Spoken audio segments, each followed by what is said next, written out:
રાજકોટ જિલ્લાના ધોરાજીમાં આવેલ ભાદર 2 ડેમને લઈને ચિંતાજનક મુદ્દાઓ સામે આવ્યા છે। ધોરાજી શહેર અને આસપાસના 67 ગામોની જીવાદોરી ગણાતા આ ડેમમાં પ્રદૂષિત પાણી ભરાતું હોવાનો આક્ષેપો ઉઠતા સ્થાનિકોમાં ચિંતા ફેલાઈ છે। સ્થાનિકોના જણાવ્યા મુજબ કેટલાક ઔદ્યોગિક એકમો દ્વારા કેમિકલયુક્ત ગંદુ પાણી ગેરકાયદેસર રીતે ડેમમાં છોડવામાં આવી રહ્યું છે, જેના કારણે પાણીની ગુણવત્તા પર ગંભીર સવાલો ઊભા થાય છે। ખેડૂતો અને આગેવાનોનું કહેવું છે કે જો સમયસર પગલાં લેવામાં નહીં આવે તો પશુધન, ખેતી અને માનવ સ્વાસ્થ્ય પર ગંભીર અસર પડી શકે છે।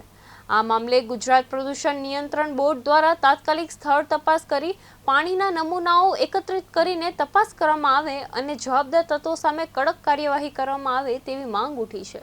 હાલ સમગ્ર મામલે સ્થાનિક સ્તરે ચર્ચાનો વિષય બન્યો છે।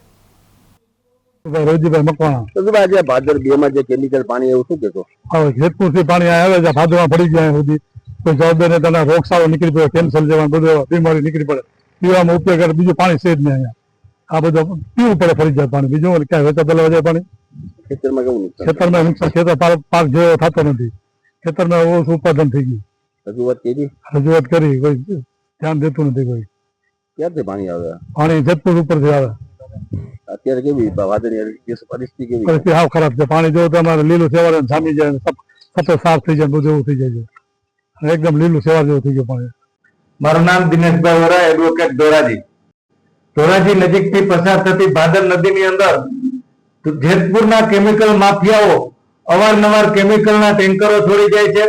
જેતપુરની અંદર પણ જે ભાદર નદી પસાર થાય છે ત્યાં પણ કેમિકલના ટેન્કરો ઠેલવી દેવામાં આવે છે, જેને કારણે ભાદર 2 ડેમ જે છે એ પ્રદૂષિત થઈ ગયો છે, કેમિકલ યુક્ત પાણી થઈ ગયું છે।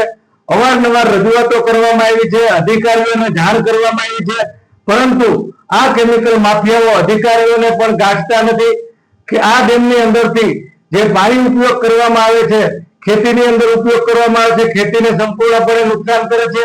લોકોમાં જે પીવા માટે ઉપયોગ કરવામાં આવે છે, પીવાના પાણીની અંદર પણ લોકોને ભયંકર નુકસાન કરે છે અને રોગચાળાનો ભોગ